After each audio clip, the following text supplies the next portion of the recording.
Hello everyone, welcome to Arhat IAS. Myself Ratan Sharma. आपने कुछ sessions मेरे पहले देखे होंगे और if you have arrived at our channel for the first time, तो एक brief introduction. I am Ratan Sharma. आज का हमारे सेशन का क्या एजेंडा है? Today we are going to discuss the section 1 of GS1। जैसा कि मैंने आपसे वादा किया था कि हम डिटेल्स में डिस्कस करेंगे। क्या डिस्कस करेंगे? सेक्शन 1 में है क्या? सबसे पहले सेक्शन 1 में है आपका history and culture. History and culture contribution कितना है? 114 मार्क्स का आउट ऑफ 300 मार्क्स। तो हम क्या डिस्कस करने वाले हैं आज? We are going to discuss पहली चीज़ सिलेबस। कौन सा सिलेबस? वो सिलेबस नहीं जो बीपीएससी ने हमें दिया है, बिकॉज बीपीएससी ने हमें 3 लाइन का मैक्स टू मैक्स एक पैरा का सिलेबस दिया है, वो हम डिस्कस नहीं करेंगे। हम एक कस्टमाइज सिलेबस डिस्कस करेंगे जो कि हमने 8 ईयर्स के PYQ से बनाया है। उसके बाद हम डिस्कस करेंगे रिसोर्सेज, कौन से बुक्स वगैरह या कौन से PDFs आपको फॉलो करने हैं इसमें। Then we will discuss the strategy. Strategy से मेरा मतलब क्या है? स्ट्रैटेजी से मेरा मतलब है, see what do I mean by strategy? By strategy I mean that minimum possible time में या फिर आप ऐसा कहिए कि मिनिमम पॉसिबल एफर्ट्स में स्कोर को कैसे मैक्सिमाइज करना है। एक चीज़ मैं आपको सचेत कर दूंगा, देखिए ये जो बीपीएससी का मेंस है ना, भीड़ ज़रूर है, इसमें कंपटीशन नहीं है, इसीलिए भेड़ चाल में चलना ज़रूरी नहीं है। It's not necessary to do what everyone else is doing. तो थोड़ा सा स्मार्ट होकर आपको काम करना है। कैसे स्मार्ट होकर? कम से कम रिसोर्सेस में, कम से कम एफर्ट्स में हम अपने स्कोर को मैक्सिमाइज कर सकते हैं। हमारा टारगेट ये होना चाहिए कि 114 मार्क्स में कैसे हम मैक्सिमम स्कोर लेके आ सकें। आज के सेशन में हम अपने आप को रिस्ट्रिक्ट करके रखेंगे जीएस के सेक्शन 1 तक, बिकॉज ऐसे ही मैं करंट अफेयर का अलग सेशन बनाने वाला हूँ, हिस्ट्री का अलग बनाने वाला हूँ। सॉरी, हिस्ट्री का तो है ही, geography, then economy, then science and tech, सभी सेक्शंस का हम बनाएंगे। From tomorrow you can expect one of my sessions at 7 PM every day. कल से आपको 7 बजे शाम के एक सेशन मिल जाएगा, जब हम एफर्ट ये रिसोर्सेज वगैरह स्ट्रेटजी वगैरह डिस्कस कर लेंगे। उसके बाद हम क्या करेंगे? असाइनमेंट्स या फिर टॉपिक्स डिस्कस करना शुरू करेंगे। फॉर एग्जांपल आज ही मैं एक और रिकॉर्ड करने वाला हूं जिसका टॉपिक है SIR, स्पेशल इंटेंसिव रिवीजन। इसके नोट्स टेलीग्राम पे अवेलेबल हैं, जो असाइनमेंट दे चुका हूं। ये बातें हम बाद में करेंगे। आगे चलते हैं। देखिए, कमीशन ने जो आपको सिलेबस बच्चों प्रोवाइड किया है पेपर 1 में, ये सिलेबस है कमीशन का। 114 marks modern history of India and Indian culture. उसके बाद ये है 114 मार्क्स करंट इवेंट्स का, जो कि हम सेकंड सेशन में डिस्कस करने वाले हैं। चलिए आगे आइए। फर्दर इसको थोड़ा सा एलेबोरेट किया है। ये वर्ड टू वर्ड कमीशन का है सिलेबस, जो कि आपको नोटिफिकेशन में मिलता है। ज़रा ध्यान से देखेंगे इसको, फिर आपको पता चलेगा कि बीपीएससी के मेंस में कुछ questions as it is repetitive क्यों होते हैं, वर्ड टू वर्ड वो क्यों रिपीट कर देते हैं। दूसरा, ओपन प्लेटफॉर्म्स पे जैसे टेलीग्राम वगैरह पे है, तो बीपीएससी के रिगार्डिंग हिस्ट्री के बहुत सारे नोट्स सर्कुलेट कर रहे हैं। कुछ नोट्स मेरी नज़र में भी आए हैं, और जो मैंने देखा है वो मैं ये देखा है मैंने कि कुछ लोग क्या कर रहे हैं ना, देखो इस चीज़ को आप समझो। रेगुलेटिंग एक्ट,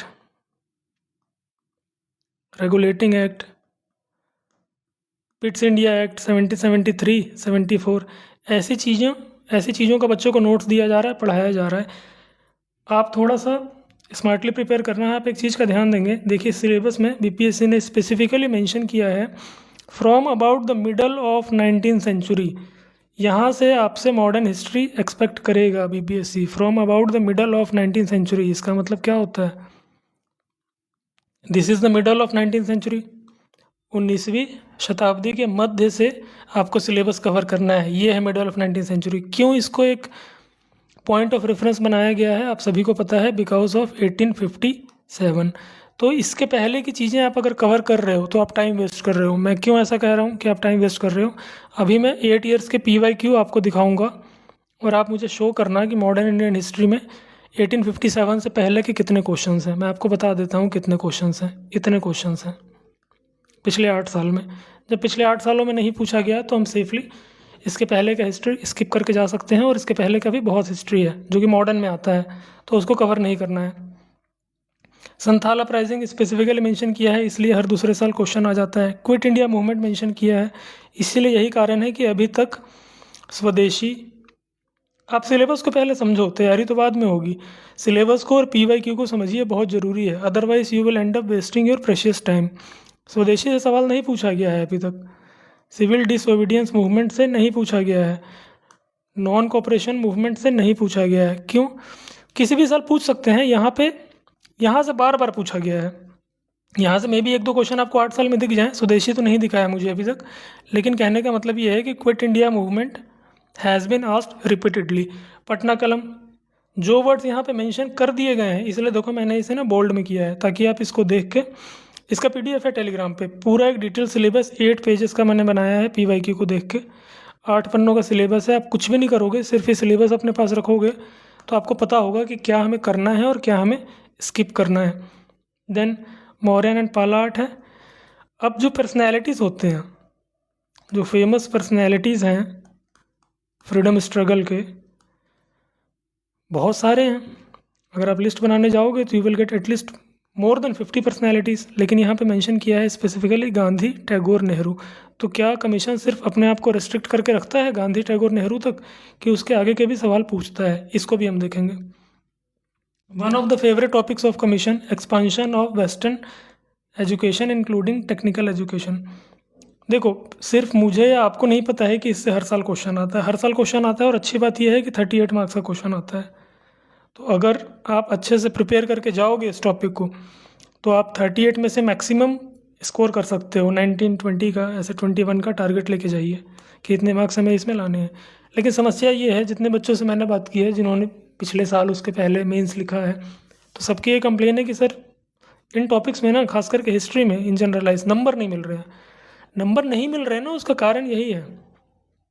नंबर क्यों नहीं मिल रहे हैं आप उसको समझिए। एवरीवन नोज कि क्या टॉपिक आएगा और क्या पूछा जाएगा। जो बच्चा पहली बार मेंस लिख रहा है वो भी 2-3 साल के PYQ देखेगा तो उसे इतना समझ में आ जाएगा कि ये टॉपिक्स तो मुझे एनी हाउ करने हैं। एवरीवन नोज, पहला कारण ये है। दूसरा कारण ये है, रिसोर्सेज जो है ना वो कॉमन है। वहीं पटना में या दिल्ली में कुछ 2-4 PDFs हैं जो सर्कुलेट कर रहे हैं, बच्चे उसी को पढ़ते हैं और एक जैसा आंसर्स लिख के जाते हैं। 2 मेन यही कारण है, लैक ऑफ डाइवर्सिटी, आंसर्स में डाइवर्सिटीज़ नहीं आ रही है, तो कमीशन इवेलुएट करने वाला उसे अलग सा कोई आंसर नहीं मिल रहा है तो क्यों वो मार्क्स देगा? सारे बच्चे वही पॉइंट्स लिख के आ रहे हैं। तो हमें क्या करना है, ऐसे जो टॉपिक्स हैं, संथाल है, इंडिगो है, स्प्रेड ऑफ वेस्टर्न एजुकेशन है, जो हर साल पूछा जाता है, हमें अपने आंसर को डाइवर्सीफाई करना है। कैसे करेंगे diversify? We will add more dimensions. जो सब लिख रहे हैं वो तो हम लिखेंगे ही, उसको थोड़ा ब्रीफ में कर देंगे, हम थोड़े नए डायमेंशंस ऐड करेंगे। अगर मैं उदाहरण के लिए आपको बोलूँ, ये टॉपिक है expansion of western education including technical education Bihar के कॉन्टेक्स्ट में। अब तक इससे ये सवाल नहीं पूछा गया है। अगर आपसे क्वेश्चन पूछ दिया जाए, ये क्वेश्चन मैंने फर्स्ट टेस्ट में दिया है, अनुशीलन का जो पहला टेस्ट है उसमें दिया गया है। अगर आपसे इसी टॉपिक का ये क्वेश्चन पूछा जाए, आप समझिए इस चीज़ को, discuss few personalities who were, और सिंपल कर देते हैं लैंग्वेज को, who played prominent role in spread of modern western education in Bihar. तो जो भी आप PDF पढ़ रहे हो, अब देखो इस क्वेश्चन को एड्रेस कर रहे हो PDF। ऐसे बहुत सारे डायमेंशन है। I just discussed one of the many possible dimensions that could be asked in the mains education in Bihar. ठीक है, इतना हो गया। अब एक सेकेंड, मैं क्या बता रहा था आपको, हमें कैसे स्मार्ट प्रिपरेशन करनी है इस चीज़ को समझिए आप। देखिए पूरे सिलेबस को हमने फ्रेगमेंट कर दिया है, we have fragmented the whole syllabus. इसका एक ब्रीफ मैंने एक ओरिएंटेशन सेशन में बता दिया था पहले, आज इसको डिटेल्स में डिस्कस कर लेते हैं और आज ही मैं आपको बताऊंगा इसका मतलब क्या है। पूरे सिलेबस को हमने 40%, 30% और 30% में फ्रेगमेंट कर दिया है। अब ये 40% वाले वो टॉपिक हैं ना, जैसे स्प्रेड ऑफ वेस्टर्न एजुकेशन हो गया, आप ऐसा मान के चलिए कि इसमें ज़्यादातर ये वाले टॉपिक्स हैं जो हाईलाइट करके बोल्ड करके आपको दे दिया गया है और उसके आसपास के। ये आपका 40% सिलेबस है जो कमीशन ने मेंशन किया है।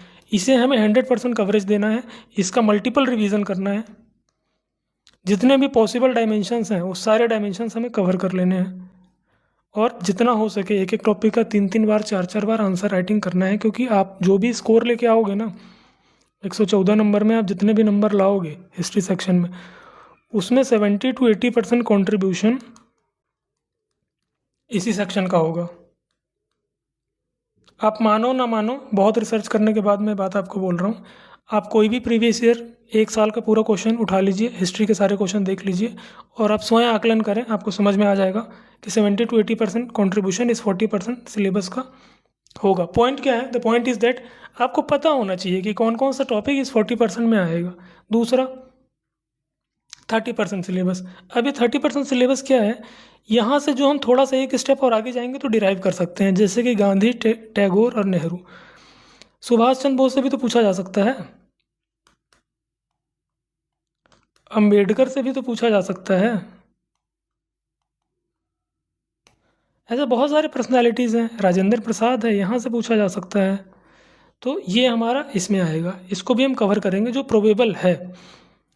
इसका 1-2 रिवीजन कर लेंगे, एक बार भी आंसर लिख लेंगे, हो जाएगा। अब ये जो है ना, ऐसे डायमेंशंस जो हिस्ट्री का पार्ट तो हैं, इसी सिलेबस का पार्ट है, जो दायरा हमें दिया है कमीशन ने 1850 ऑनवर्ड्स, इसके आगे का जो दायरा हमें दिया है कि यहाँ से आपको इस पॉइंट ऑफ रेफरेंस से आगे का हिस्ट्री कवर करना है। तो देखो बच्चों, इनमें ना कई सारे टॉपिक्स ऐसे हैं कि 8 सालों से सवाल नहीं आया, 5 सालों से सवाल नहीं आया, अचानक एक सवाल आ जाता है। तो ऐसे टॉपिक्स को भी हमें कवर करना है। एक एग्जांपल देता हूँ, अभी मैं सारे 8 साल के PYQ दिखाऊंगा और टुकड़ों में तोड़ के दिखाऊंगा पूरे सिलेबस को। एक एग्जांपल इसका मैं एग्जांपल देता हूँ कि इसमें कैसे वाले टॉपिक्स आने वाले हैं। देखो, शायद पिछले ही साल 70th में BPSC ने क्वेश्चन पूछा है, वर्किंग क्लास मूवमेंट,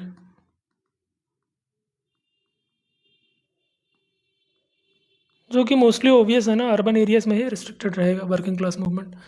उस ज़माने में जॉब्स तो अर्बन एरियाज़ में ही होते थे, शहरों में ही होते थे। पॉइंट ये है कि 7-8 सालों से इससे एक भी क्वेश्चन आया नहीं, ज़ीरो क्वेश्चन, अचानक एक क्वेश्चन आ गया। ऐसे बहुत सारे टॉपिक्स हैं हिस्ट्री में जिनसे कि अभी तक नहीं आया है। फॉर एग्जांपल एक मैं आपको बताता हूँ, एक्सट्रीमिस्ट मूवमेंट्स, जैसे सूर्य सेन, भगत सिंह, चंद्रशेखर आज़ाद, ये वाले जो रेवोल्यूशनरी टेररिज्म हम जिसको कहते हैं, रेवोल्यूशनरी टेररिज्म जो अंग्रेज कहते थे, एक भी सवाल नहीं आया पिछले 8 सालों में। तो क्या आप पूरे टॉपिक को छोड़ के चले जाओगे? नहीं, आप हिस्ट्री पढ़ते हो, UPSC या BPSC की तैयारी करते हो, तो बेसिक्स तो आपको पता ही होगा। तो थोड़ा सा इसको एक PDF तो पढ़ के ही जाएंगे, ताकि एक्सट्रीम केस में हम बिल्कुल ही ज़ीरो पे ना हो, हमारे पास लिखने के लिए एटलीस्ट कुछ हो। आप समझ गए 40, 30 और 30 का मतलब क्या है, इसका मतलब, इसका मतलब क्या है, इसका मतलब क्या है। अब आगे जैसे हम जाएंगे फर्दर सिलेबस में, जैसे हम फर्दर सिलेबस में जाएंगे तो मैं आपको बताऊंगा कि सारे टॉपिक्स डिस्कस करेंगे, उसके बाद PYQ जाएंगे, उस पर डिस्कस करेंगे। ओके, अब हम डिटेल्स में सिलेबस को देखेंगे। उसके पहले मैं, जो बच्चे पहली बार हमारे चैनल से जुड़े हैं, फर्स्ट टाइम यहाँ पे आए हैं, उनको एक हाईलाइट दे दूंगा। अनुशीलन कोर्स ये हमारा चल रहा है, बच्चे बहुत ही अच्छे आंसर्स लिख के भेज रहे हैं। इसमें हमने कैप रखा था 50 स्टूडेंट्स का। कारण उसका यही है कि इवेल्युएशन मैं सारे खुद ही करता हूँ personally. We do not outsource the copies for evaluation. Personally मैं ही सारे कॉपीज़ चेक करता हूँ, तो एक क्वालिटी कॉम्प्रोमाइज़ ना हो आंसर के इवैल्यूएशन में, इसलिए हर कोर्स में मैं 50 स्टूडेंट्स, जैसे इसमें भी 50 है, ऐसे में भी 50 है। इसमें जो बच्चे एडमिशन ले चुके हैं उनके लिए एक छोटी सी इन्फॉर्मेशन है कि इस वीक में इसको लॉन्च कर देंगे, थोड़ा सा पेशेंस रखेंगे आप लोग। पहला ओरिएंटेशन सेशन जाएगा, उसके बाद कोई एक टॉपिक करेंगे ऐसे के लिए, या थीम करेंगे एक, उसके बाद जो पहला ऐसे होगा ये ओपन रहेगा, ये सारे बच्चे लिख के भेज सकते हैं और उसका इवैल्यूएशन करवा सकते हैं जो फर्स्ट ऐसे होगा। At least you should know the basics of ऐसे राइटिंग, और कहाँ आप स्टैंड करते हो आपको पता चलेगा जब आप अपनी मिस्टेक्स वगैरह उसमें देखोगे। तो इसमें 50 बच्चों का कैप रखा था अनुशीलन में। अभी सीट्स अवेलेबल हैं, तो मे बी बच्चे फेस्टिवल मोड में हैं या बिजी हैं या फिर प्रीलिम्स के रिजल्ट का वेट कर रहे हैं, तो ध्यान देंगे इसमें। अगर आप इंटरेस्टेड हो तो एनरोल कर सकते हो, नहीं करना है इसमें तो आपके लिए ये ऑप्शन है एक लाइट, अनुशीलन लाइट। इसमें हमने क्या किया है ना, मॉड्यूल्स बना दिए हैं। अब क्या है कि किसी बच्चे का हिस्ट्री बहुत अच्छा है, he is good in history, he has written mains for 2 times 3 times, so I thinks कि उसे ज़रूरत नहीं है हिस्ट्री में गाइडेंस की या आंसर राइटिंग की। तो जो भी आपका वीक सेक्शन है, for example science and tech है या फिर जियोग्राफी है, इकोनॉमी है या फिर पॉलिटी है, और for that matter current affairs हो, तो आप इसका एक मॉड्यूल ले सकते हो। सारे सब्जेक्ट्स के मॉड्यूल बना रखे हैं। जो भी इसका कंपोनेंट होगा अनुशीलन में, जितनी भी हिस्ट्री पढ़ाई जाएगी, जितने भी पीडीएफ होंगे, जितने भी वीडियो लेक्चर्स होंगे, जो भी टेस्ट पेपर होंगे, everything you will get in the light for that subject, उस सब्जेक्ट के लिए। समझ लो इसको कि अगर आपने साइंस एंड टेक का लाइट लिया है तो अनुशीलन कोर्स में साइंस एंड टेक का जो भी रेलेवेंट मटेरियल होगा, पीडीएफ, वीडियो, टेस्ट, डिस्कशन, सभी कुछ आपको एप्लीकेशन पे इसमें मिल जाएगा अनुशीलन लाइट में। वो भी नहीं करना है तो लास्ट ऑप्शन आपके पास ये है, आप फ्री आंसर राइटिंग करिए।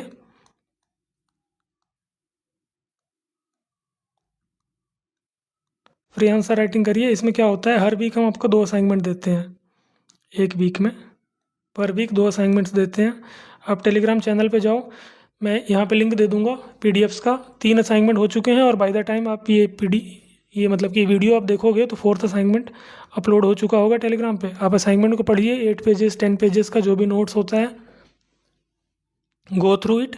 और उसके बाद उसमें क्वेश्चंस होते हैं, 7 to 8 क्वेश्चंस होते हैं। आपके पास फ्रीडम होती है, कोई भी एक क्वेश्चन पिक करिए आप, सिंपल प्रोसेस है। उसका आंसर लिखिए, एक फॉर्मेट प्रोवाइड किया गया है। कोई भी एक क्वेश्चन का मतलब है, आप या तो 7 नंबर के क्वेश्चन पिक कर लो, 8 नंबर के, या फिर 38 मार्क्स से क्वेश्चन पिक कर लो। आप उसके आंसर्स लिखो और जो फॉर्मेट टेलीग्राम पे प्रोवाइडेड है उस फॉर्मेट में मेल कर दीजिए। कहाँ मेल करेंगे, arathis.delhi@gmail, यहाँ पे मेल कर दीजिए। उसके बाद का प्रोसेस है कि 2 to 3 डेज़ में इवेलुएशन होके आपको मिल जाएगा। अब आइए सिलेबस को डिटेल्स में देखते हैं। तो 3 ऑप्शन दे दिए मैंने। फुल GS 1-2 करना है आपको, अनुशीलन है, कोई एक सेक्शन करना है, अनुशीलन लाइट है, कुछ भी नहीं करना है, फ्री आंसर राइटिंग करिए। 10 आंसर भी आप चेक करवा लेंगे तो काफ़ी इंप्रूवमेंट आएगा। देखो, customise syllabus of Arhat IAS 8 साल का है ये। अब इसका मतलब क्या है customise syllabus of Arhat IAS? Commission का सिलेबस मैंने आपको दिखा दिया। अब हमारा सिलेबस देखिए, 114 मार्क्स का है। इसका भी PDF ऑलरेडी डला हुआ है टेलीग्राम पे, आप वहाँ से एक्सेस कर सकते हो। कंप्लीट पेपर 1 का, हिस्ट्री का भी और करंट अफेयर का भी। Introduction and expansion of British rule in India मैं आपको बताता जाऊँगा, इसके बाद मैं आपको वो भी शो करूँगा PYQ 60 साल के। ये आप देख लोगे तो आपको पता चलेगा किस टॉपिक को किसी भी सूरत में छोड़ना नहीं है, किस टॉपिक को पार्शियली प्रिपेयर कर सकते हैं। C, establishment and consolidation of British power in India. अब इसमें ये जो टॉपिक्स हैं ना, social and political economic factors, forces, policies responsible for British conquest in India, British policy, इसके लिए बेस्ट सोर्स मैं आपको बता रहा हूँ।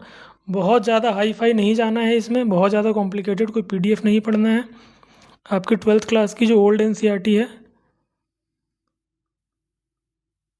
उसके इनिशियल चैप्टर्स, स्टार्टिंग के जो चैप्टर्स हैं वो आप कर लेना। कुछ आपको इसमें बुलेट पॉइंट्स ऐड करने हैं, कुछ डाटा ऐड करना है, तो आपके पास स्पेक्ट्रम होगा, आप वहाँ से ऐड कर लीजिए। ठीक है, इतना मोर देन सफिशिएंट है इसके लिए। Administrative, social and economic policies same रहेगा इसके लिए भी, 12th क्लास की ओल्ड NCERT। इसमें स्पेसिफिक चैप्टर्स हैं लैंड रेवेन्यू पॉलिसीज़ के लिए, वो देख लेंगे। ये आपको NCERT में नहीं मिलेगा, और मिलेगा भी तो इतने ब्रीफ में नहीं मिलेगा, इसका हम PDF देंगे। ऐसे जो टॉपिक्स हैं ना जो इम्पोर्टेंट है, अभी तक एक साल सिर्फ इससे सवाल आया है, एक ही बार पूछा गया है, जिसको आप गिरमिटिया सिस्टम कहते हो। प्रीलिम्स में करवाया था ना आपने गिरमिटिया, तो इसका PDF आपको डिटेल से मिल जाएगा। और जो प्रोबेबल क्वेश्चंस हैं, मैं हर PDF के साथ कुछ प्रोबेबल क्वेश्चंस देता हूँ प्रैक्टिस के लिए। अराउंड 8 to 10 क्वेश्चंस होते हैं, ताकि आप आंसर राइटिंग खुद से भी PDF पढ़ के कर सकें। ये हो गया। अब इस टॉपिक पे आइए। देखो इस टॉपिक को कैसे करना है, 1858 के पहले नहीं जाना है। जैसा कि स्टार्टिंग में मैंने आपको एग्जांपल दिया,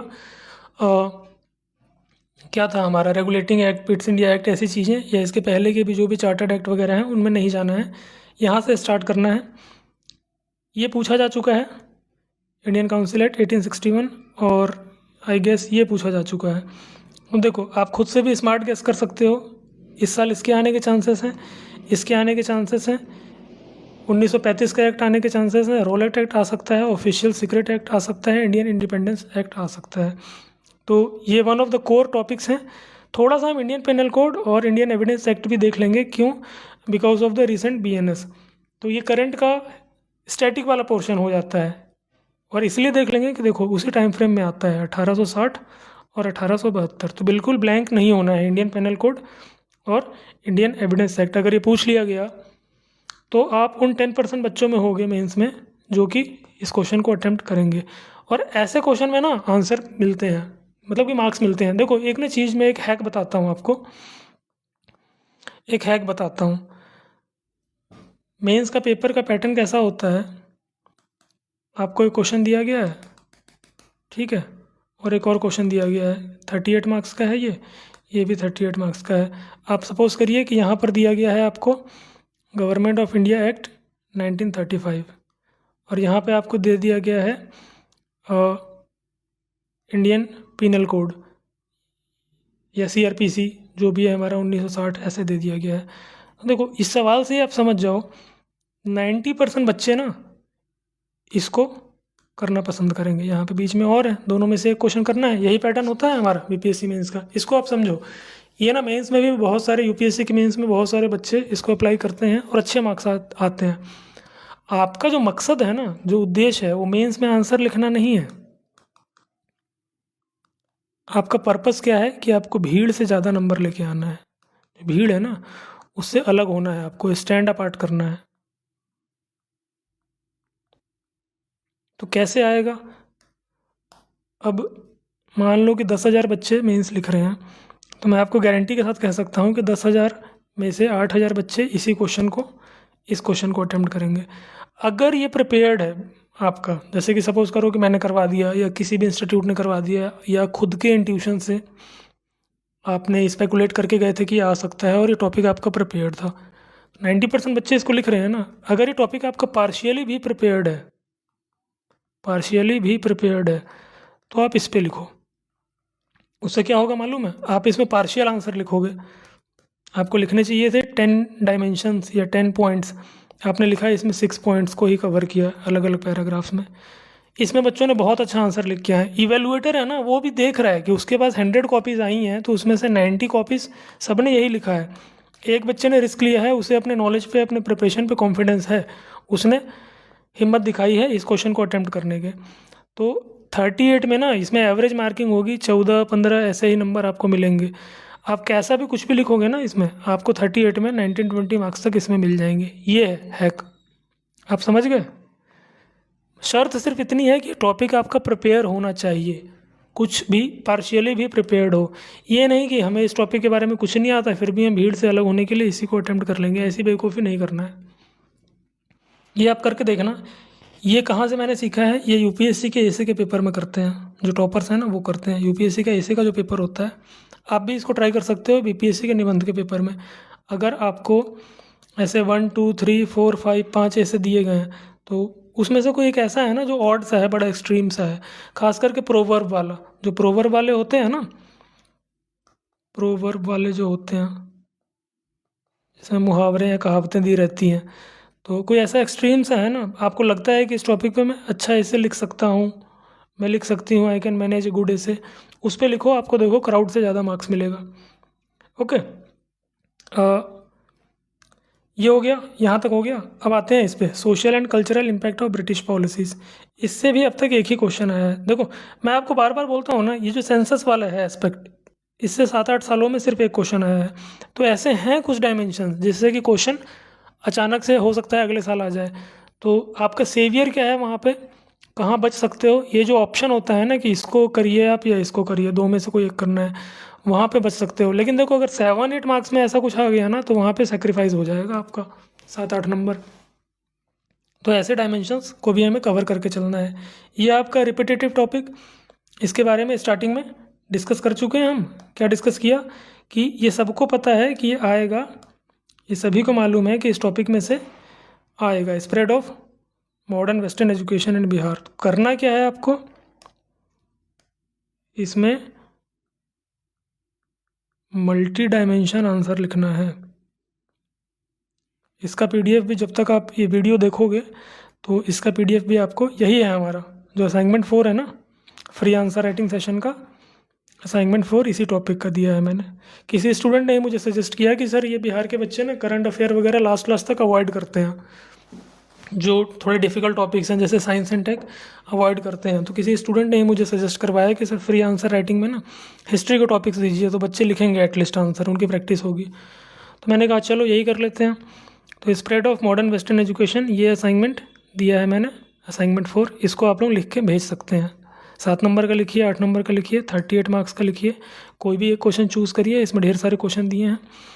मल्टी डायमेंशन ऐड करना है। क्या हो सकते हैं डायमेंशंस, पीडीएफ पे जाइए, इसका जो पीडीएफ है टेलीग्राम पे जाइए, आपको डायमेंशंस वो दिख जाएंगे। अब आगे आइए, रिवॉल्ट ऑफ 1857। इससे भी शायद एक ही सवाल आया है अब तक, 1 या 2 आए होंगे, ज़्यादा सवाल इससे आया नहीं है, लेकिन ये कोर टॉपिक है तो इसके सारे डायमेंशन आपको करने हैं। इमीडिएट कॉज क्या थे और कॉज क्या थे, कॉज में भी सोशल, इकोनॉमिक और पॉलिटिकल कॉज अलग अलग करना है। कंसिक्वेंसेस, इसको बहुत सारे लोग छोड़ देते हैं कि इस क्रांति के बाद 1857 क्रांति के बाद ब्रिटिशर्स के अप्रोच में, चाहे वो कास्ट को लेके हो या हमारे रिलीजन में उनके दखलंदाजी को, इंटरफेरेंस को लेके हो, कैसे चेंज हुआ उनका अप्रोच। तभी आया ना अचानक 1858 का GOIA, government of India act. उसके बाद इसको ज़रूर करना है। ये जो बहस है ना कि पहला सिपाहियों का विद्रोह था या पहला संग्राम था आज़ादी के लिए, it was a sepoy mutiny और it was the first war of independence. ऐसे आंसर्स में आप सावरकर वगैरह को कोट करोगे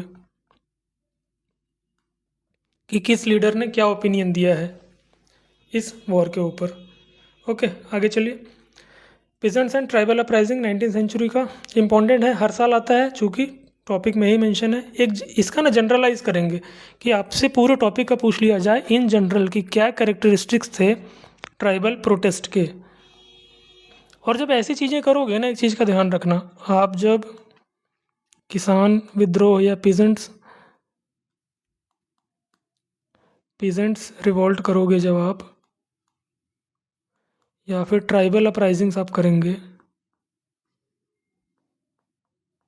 ट्राइबल अपराइजिंग करेंगे तो सिर्फ बिहार के संदर्भ में नहीं करेंगे। उसका आप कारण समझो। जिस दौर की हम बात कर रहे हैं ना, किस दौर की बात कर रहे हैं, मिडल ऑफ 19th सेंचुरी, इस दौर से हमारी कहानी शुरू होती है। तो इस वक्त पे बंगाल जो आज का है, वेस्ट बंगाल, उड़ीसा,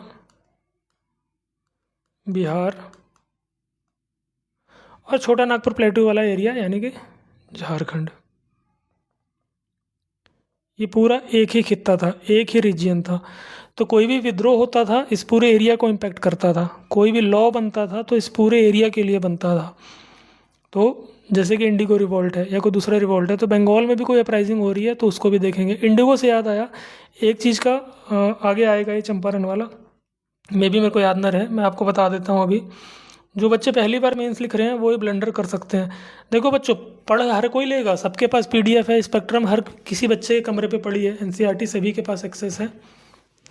क्या कॉमन मिस्टेक्स है ना, एक छोटी सी मिस्टेक कैसे आपके 10-15 नंबर का नुकसान कर सकती है मेंस में, इन चीज़ों का ध्यान देंगे। हर साल लगभग एक क्वेश्चन आता है इंडिगो से, इंडिगो रिवॉल्ट और चंपारण से। अब मैंने क्वेश्चन में देखा है, मैं आपको दिखाऊंगा, कहीं कहीं क्वेश्चन में मेंशन है चंपारण इंडिगो मूवमेंट कहिए या प्रोटेस्ट कहिए, इसको कहीं आपको सत्याग्रह भी दे देगा, इंडिगो सत्याग्रह। आपको बहुत सावधानी से इस चीज़ को समझना है। ये बिल्कुल अलग टॉपिक है, ये बिल्कुल अलग टॉपिक है, दोनों का आपस में कोई लेना देना है नहीं। तो जब तक कि अब करना क्या है इसमें, जब तक कि आपको चंपारण शब्द दिखाई ना देना तब तक ये 1917 वाले कहानी में आप नहीं जाओगे, ध्यान रखना। या तो गांधी का सत्याग्रह हो चंपारण में, या गांधी का सत्याग्रह हो फॉर इंडिगो, तो क्योंकि इस सीन में गांधी नहीं थे। तो आपको ध्यान रखना है, जब तक चंपारण जब वर्ड ये मेंशन किया गया है तभी आप ये 1917 वाली कहानी बताओगे, अदरवाइज आपको इंडिगो रिवॉल्ट ही लिखना है, चंपारण नहीं लिखना है। अब कुछ बच्चे क्या करेंगे जो पहली बार मेंस लिख रहे हैं, एग्जाम हॉल में वैसे ही प्रेशर रहता है, इंडिगो रिवॉल्ट पढ़ा नहीं, चंपारण की पूरी कहानी लिख के आ जाएंगे, मार्क्स कितना मिलेगा? 0। ये टॉपिक ही आपने ऑल टुगेदर चेंज कर दिया, इसका ध्यान रखेंगे। होता है अभी जो बच्चे फ्री आंसर राइटिंग इनिशिएटिव में, मैं लगभग 200 कॉपीज़ हर असाइनमेंट का लगभग 200 कॉपीज़ चेक कर रहा हूँ, चूँकि मैं खुद इवेलुएट करता हूँ, तो छोटी से छोटी गलतियाँ पकड़ में आती है कि बच्चे क्या करते हैं। क्वेश्चन में पूछा जा रहा है कि बिहार में स्पेशल इंटेंसिव रिवीजन की आवश्यकता है या नहीं। बच्चा आंसर में क्या लिख रहा है, आधे पेज में लिखा हुआ है कि कौन कौन से डॉक्यूमेंट्स रिक्वायर्ड हैं, उसके मार्क्स थोड़ी मिलेंगे आपको। आप एसआईआर के बारे में या किसी टॉपिक के बारे में आप कितना जानते हो वो इम्पोर्टेंट नहीं है, इम्पोर्टेंट ये है कि आपसे जो पूछा गया है वो आप उसको एड्रेस कर रहे हो या कि नहीं। आगे आइए, आगे क्या है हमारा, freedom struggle in India, emergence and growth of Indian nationalism. ये भी एक इंपॉर्टेंट टॉपिक है। मॉडरेट और एक्सट्रीमिस्ट फेस देखना है, नाम कौन से एसोसिएटेड है वो देखना है, ब्रिटिश की पॉलिसीज़ क्या थी। अब इसमें जो सेफ्टी वॉल वाली थ्योरी है उसको देखेंगे कि दोनों का क्या अलग अलग डायमेंशन था, है ना, कैसे परसीव किया उन्होंने कांग्रेस के जन्म को, ब्रिटिशर्स ने कैसे परसीव किया और जो हमारे नेशनलिस्ट लीडर्स हैं उन्होंने कैसे परसीव किया। Evolution factors responsible for formation of Indian national Congress, ये जो हमारे होम ग्रोन फैक्टर्स थे उनकी वजह से आईएनसी की उत्पत्ति हुई, या ब्रिटिशर्स ने ही एज ए सेफ्टी वॉल ये बनवा दिया, क्योंकि भैया पहले ही जो अध्यक्ष थे वो खुद एक ब्रिटिशर्स थे। तो दोनों साइड के आर्गूमेंट इसमें आते हैं। मेजर मूवमेंट, स्वदेशी अब तक नहीं पूछा गया है, किसी भी साल पूछा जा सकता है, तो आपको तैयार करना है। ये इसलिए भी तैयार करना है कि स्वदेशी में राजेंद्र प्रसाद का भी ठीक ठाक सा रोल था। क्यों रोल था? क्योंकि वो उस वक्त कोलकाता में प्रेसिडेंसी कॉलेज में पढ़ते थे। आप ऐसा कह सकते हो कि यहीं से राजेंद्र प्रसाद की पॉलिटिकल करियर की शुरुआत हुई थी। चूँकि हमारे बिहार के हैं तो ये तो हमें करना ही है, ऐसे रिलेट करके पूछ सकता है कि बहुत अच्छे अच्छे क्वेश्चन आ सकते हैं कि do you think the political career of Rajendra Prasad started from the स्वदेशी मूवमेंट। डायरेक्ट क्वेश्चन पूछा जा सकता है कि स्वदेशी मूवमेंट में राजेंद्र प्रसाद का क्या रोल था। वो उस समय एक स्टूडेंट लीडर थे कोलकाता में, तो काफ़ी एक्टिवली पार्टिसिपेट किया था उन्होंने। नॉन कॉपरेशन मूवमेंट, इससे भी सवाल आया नहीं है, एक आध साल आया होगा मुश्किल से, कभी भी आ सकता है। आगे चलिए, सिविल डिसोबीडियंस मूवमेंट और क्विट इंडिया मूवमेंट तो मेंशन है बीपीएससी के सिलेबस में ही, तो इसलिए बार बार आता है, आपको ये भी करना है। ये थोड़ा डिटेल्स में करेंगे क्योंकि इसका दायरा बहुत बड़ा है। नॉन कॉपरेशन मूवमेंट का दायरा ज़्यादा बड़ा नहीं है, वो आसानी से हो जाता है, लेकिन इसमें दांडी मार्च, सॉल्ट सत्याग्रह एक्सेट्रा वगैरह, फिर कैसे वो पूरे पैन इंडिया इस पे ट्रेवल किया। एक चीज़ यहाँ पे छूट रही है, क्या छूट रही है? देखो, होम रूल, होम रूल भी करना है आपको, ठीक है ना। Gandhian movement Bihar specific, Champaran लगभग हर साल क्वेश्चन आ जाता है। अब peasants movement, indigo rebellion of Bengal, देखो मैं यही बता रहा था ना, जो इंडिगो रिवॉल्ट रेबिलियन है वो बंगाल का है और 1860 का है, और चंपारण में आप सीधे आ जाते हो 1917 में। लेकिन बीपीएससी ने जो मेंस पे क्वेश्चंस पूछे हैं वहाँ पे इंडिगो चंपारण रिवॉल्ट ऐसा करके मेंशन किया है, तो मे भी कंफ्यूज करने के लिए किया हो। तो ये गलती कभी ना करोगे कि चंपारण वर्ड मेंशन है तभी ये लिखना है, इसको यहाँ लेके नहीं आना है। दोनों में टाइम गैप भी है, लगभग 50-60 सालों का टाइम गैप भी है, और बिल्कुल अलग चीज़ें हैं, एक बिहार की कहानी है, एक बंगाल की।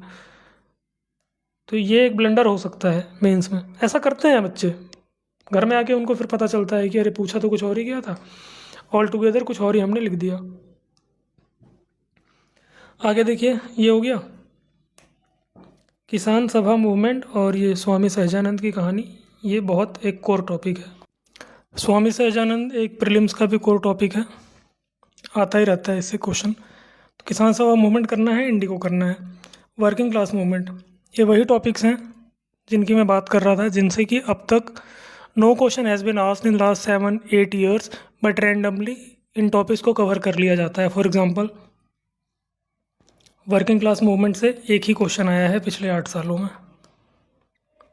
तो ऐसे और क्या क्या डायमेंशंस हैं हिस्ट्री में, ऐसे कौन से सब टॉपिक्स या माइक्रो टॉपिक्स हैं जो कि बीपीएससी द्वारा टच किया गया जो एरिया है।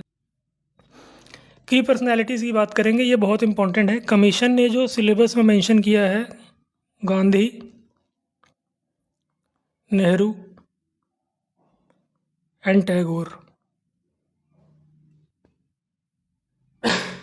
सॉरी, इतना ही मेंशन किया है कमीशन ने, गांधी, नेहरू, टैगोर। लेकिन पर्सनैलिटीज़ का जो दायरा है ना, की पर्सनैलिटीज़ का, वो बहुत बड़ा है। बहुत सारे नाम इसमें इंक्लूड आप कर सकते हो। तो ये हो गया हमारा जो मैंने आपको स्टार्टिंग में बताया था 40% वाला पोर्शन। इसे हम थोड़ा स्ट्रेच करके करेंगे। जो पूछा जा चुका है वो तो करेंगे ही, ऐसे एस्पेक्ट्स, ऐसे पहलू जो अब तक नहीं पूछे गए हैं, जिनको टच नहीं किया है कमीशन ने। गांधी का सत्याग्रह आपने पढ़ लिया और गांधी का रोल पढ़ लिया नॉन कॉपरेशन मूवमेंट में, सिविल डिसोबीडियंस मूवमेंट में, क्विट इंडिया मूवमेंट में, और जो भी है आपका चंपारण, अहमदाबाद और खेड़ा, इतना पढ़ लिया आपने। इसके बाद की भी तो कहानी है, और बरदोली भी इसमें इंक्लूड कर लो। यहाँ पे पर्सनैलिटीज़ में फोकस रहेगा हमारा किस चीज़ पे? गांधी की जो इंडिविजुअल पार्टिसिपेशन है या इन्वॉल्वमेंट है, वो तो जब हम चंपारण पढ़ेंगे उसी टॉपिक में कवर हो जाएगा। पर्सनैलिटीज़ वाले सेक्शन में, इस सेक्शन में हमें क्या करना है मैं आपको बता रहा हूँ। इस सेक्शन में हमें करना है इनके पॉलिटिकल और सोशल थॉट्स, सभी लोगों के क्या करने हैं इन पर्सनैलिटीज़ के, क्योंकि क्वेश्चन यहीं से आ रहे हैं, पॉलिटिकल एंड सोशल थॉट्स। ये क्या होता है? कोई एक पर्टिकुलर लीडर है, सोशलिज्म को लेके उनके क्या विचार थे, नेशनलिज्म के बारे में वो कैसी विचारधारा रखते थे, वो विचारधारा से by ideology he was a moderate और ही वाज ए एक्सट्रीमिस्ट, किस प्रकार के नेता वो थे। कास्ट को लेके उनका क्या ओपिनियन था। फॉर एग्जांपल जैसे जब अम्बेडकर की बात आती है तो अम्बेडकर के बारे में हम दलित पर्सपेक्टिव पढ़ते हैं। जब नेहरू की बात आती है तो हम सोशलिज्म पढ़ते हैं। नेहरू ने कौन सा सोशलिज्म दिया था? फैबियन सोशलिज्म दिया था, फैबियन सोशलिज्म। ये चीज़ें आपको पता होना बहुत ज़रूरी है। उसके बाद जब सुभाष चंद्र बोस की बारी आती है तो बोस का नेशनलिज्म का क्या कॉन्सेप्ट था, नेशनलिज्म का क्या कॉन्सेप्ट था बोस का, ऐसी चीज़ें। फिर टैगोर है, जब टैगोर की बात आती है तो यूनिवर्सल ह्यूमनिज़म क्या होता है, यूनिवर्सल ह्यूमनिज़म। ये चीज़ें आपको कवर करनी पड़ेंगी, क्योंकि जो पूछा है गांधी के बारे में सिर्फ उतना करके जाओगे ना बच्चों, और अगर क्वेश्चन में आ गया ये ट्रस्टीशिप, मैं आपको बताता हूँ, गांधी का एक कॉन्सेप्ट है, कॉन्सेप्ट ऑफ ट्रस्टीशिप। गांधी का सर्वोदय का कॉन्सेप्ट है। सत्याग्रह सभी लोग करके जाते हैं, अहिंसा आप कर लोगे, ये रिपीट हो गया है, ठीक है। और कास्ट और रिलीजन के बारे में भी ओवरऑल पता होता है बच्चों को। अब सर्वोदय है, स्वदेशी है, स्वराज है, ट्रस्टीशिप है, ये आपको करना है। जैसे पर्सनैलिटीज़ में ही बात करो तो आप तिलक को भी ऐड कर लो। तिलक का कॉन्सेप्ट ऑफ स्वराज क्या था, और वो गांधी का जो कॉन्सेप्ट ऑफ स्वराज है और तिलक का जो कॉन्सेप्ट ऑफ स्वराज है, देखो कितना अच्छा क्वेश्चन बन सकता है। Differentiate and distinguish between the concept of Swaraj of Gandhi and Swaraj of Tilak, कितना अच्छा क्वेश्चन बनेगा। तो ऐसे पढ़ना कम है, सोचना ज़्यादा है, तो इसका आपको मिलेगा असाइनमेंट। जो ऐसे टॉपिक्स हैं ना जो मुझे लगता है कि बच्चे खुद से नहीं कर पाएंगे, ऐसे सभी टॉपिक्स का अनुशीलन कोर्स में मैं पीडीएफ्स, असाइनमेंट मतलब पीडीएफ्स दे देता हूँ। कैसे पीडीएफ्स होते हैं, आप टेलीग्राम पे जाइए, थोड़ा सा आपको सर्च करना पड़ेगा क्योंकि टेलीग्राम पे बहुत सारा मैटर है, तो उसमें पीडीएफ कहाँ पड़े हुए हैं आपको सर्च करना पड़ेगा। सर्च करके आप उन पीडीएफ्स को पढ़िए। It is more than self sufficient. अगर मैं इसी का एग्जांपल दूं, SIR का, स्पेशल इंटेंसिव रिवीजन का, तो जो 8 पेजेस का पीडीएफ मैंने दे दिया है, इससे ज़्यादा कोई दायरा है ही नहीं कमीशन का।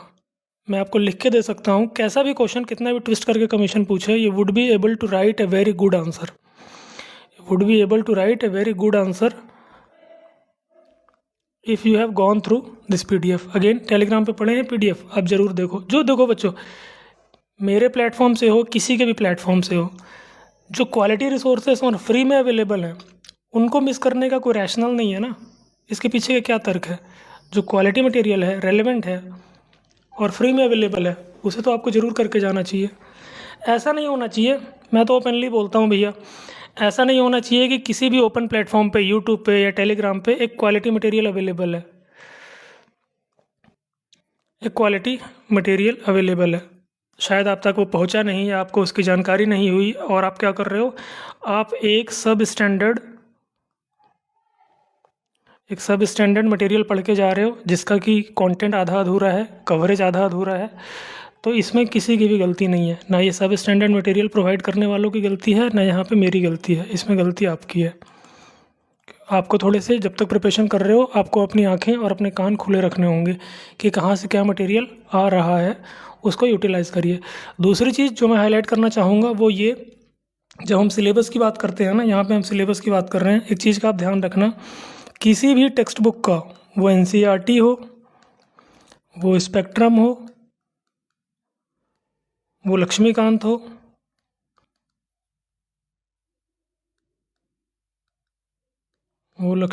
हो, फॉर दैट मैटर वो सविंदर सिंह हो या जीसी लियोंग हो, एक चीज़ हमेशा ध्यान रखना, मैं 2 बार बोलूँगा इसको, किसी भी टेक्स्ट बुक का जो कंटेंट लिस्ट है ना, या फिर जो इंडेक्स होता है, जब बुक खोलते हो तो जो इंडेक्स होता है ना, जिसमें चैप्टर 1, चैप्टर 2, चैप्टर 3 दिया रहता है, किसी भी बुक का इंडेक्स वो बीपीएससी का सिलेबस नहीं है। वो आपका शेखर बंदोपाध्याय की प्लासी 2 पार्टीशन हो, कोई भी बुक हो, कितनी भी अच्छी बुक हो, क्योंकि ये जो किताबें हैं ना बच्चे, लक्ष्मीकांत, जीसी लियोंग, स्पेक्ट्रम, ये बीपीएससी के लिए नहीं लिखी गई है, इस चीज़ का ध्यान रखना आप। यूपीएससी का सिलेबस बहुत बड़ा है, उसका दायरा बहुत बड़ा है, तो स्मार्टली इन किताबों को पढ़ने से मना नहीं कर रहा हूँ, आपको जो रिक्वायर्ड है बीपीएससी के लिए, बहुत स्मार्टली वहाँ से सेलेक्ट करके पढ़िए आप। जैसे कि ये जो डिटेल सिलेबस हमने बनाया है, मैं बच्चों को बता देता हूँ कि ये टेस्ट है, तो इस टेस्ट में ये वाले टॉपिक आपको इस बुक के इस चैप्टर से करने हैं, और इन वाले टॉपिक्स का मैं आपको पीडीएफ दूंगा, वहाँ से करने हैं। समझ गए आप मेरी बात? तो ज़्यादातर लोग यही कर रहे हैं कि पॉलिटी का सिलेबस क्या है, तो लक्ष्मीकांत का पूरा चैप्टर 1, चैप्टर 2 प्रीएम्बल से लेकर लास्ट तक उठा के वो दे दिया। वो नहीं है सिलेबस, वो बहुत ही गलत अप्रोच है। आपका टाइम वेस्ट होता है, रिसोर्सेज वेस्ट होते हैं, और आपकी हार्डवर्क जो है, आपकी जो मेहनत है, वो भी वेस्ट होता है। किसी भी ऐसी चीज़ को हम क्यों करके जाएं जो रेलेवेंट नहीं है? हमें ज्ञान का प्रदर्शन नहीं करना है मेंस में, और उसके नंबर भी नहीं मिलते हैं। जो रेलेवेंट है, जो पूछा जाता है, जो पूछा जाएगा, हमारी तैयारी उतनी होनी चाहिए। बस आगे का सिलेबस देखते हैं। तो ये सेशन कुछ लोगों को बोरिंग लग सकता है, लेकिन बच्चों पूरा सेशन नहीं देखोगे ना, आप 2 टुकड़ों में देखो, 3 टुकड़ों में देखो। आप इस सेशन को देखना, एटलीस्ट आप ये काम करने से बच जाओगे, रिसोर्स वेस्ट करना, टाइम वेस्ट करना। जो रेलेवेंट है आप वही पढ़ के जाओगे। आगे आइए, नेहरू की बात करते हैं। नेहरू का, जैसे कि मैंने बताया आपको, नेहरू के सोशलिज़म की बात करेंगे तो इसमें थोड़ा सा फैबियन सोशलिज़म देख लेंगे। क्यों नेहरू बार बार यूएसएसआर जाते थे, रशिया जाते थे, और क्यों रशिया से इतना इन्फ्लुएंस हो गए कि यहाँ पे उन्होंने Bhilai steel plant, Bokaro steel plant, और जितने भी हैं स्टील प्लांट्स लगाए, इंडस्ट्रीज़ लगाई, वो रशिया के सोशलिज़म से बहुत ज़्यादा प्रभावित थे। इन चीज़ों को करेंगे। रविन्द्रनाथ टैगोर का विश्व भारती आपने सुना होगा, और उनका कंसेप्ट ऑफ यूनिवर्सल ह्यूमनिज्म बहुत इंपॉर्टेंट है। नेशनलिज्म का क्या आइडिया था टैगोर का, और फ्रीडम स्ट्रगल में इन जनरल, ये सभी के लिए, सभी पर्सनैलिटी के लिए हमें करना है। For all the personalities we have to make sure that we could write a generalize summary of their contribution in the freedom struggle. वो गांधी हो, टैगोर हो। अब 8 मार्क्स में आपको अगर ऐसा क्वेश्चन आ गया कि right in brief the contribution of Gandhi in the freedom struggle, तो गांधी के बारे में तो 1000 पन्ने की किताब लिखी जा सकती है। अब आपको 8 मार्क्स में वहाँ पे सब कुछ लिखना है, तो कैसे लिखोगे? कुछ नहीं लिखना है, यही हो जाएगा आपका 8 मार्क्स। सत्याग्रह, अहिंसा, कास्ट एंड रिलीजियन, सर्वोदय, स्वदेशी, स्वराज, ट्रस्टीशिप, सत्याग्रह, ये सारे टर्म्स मेंशन कर दिए, कंप्लीट हो गया आपका आंसर। 4 मार्क्स आराम से मिल जाएंगे 8 में से। ये करना होता है। 2 समस्या आती है आंसर लिखते वक्त, 2 समस्या आती है। एक, लैक ऑफ कंटेंट, आपके पास कंटेंट ही नहीं है, ये समस्या आती है।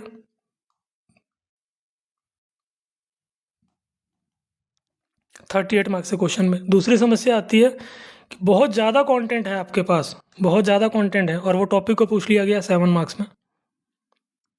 तो कैसे हम इतने कम शब्दों में इतना सारा जो भी इंफॉर्मेशन है उसे लेके आएंगे? इस चीज़ का ध्यान रखेंगे। वो कब सीखोगे आप? जब आप आंसर राइटिंग करोगे।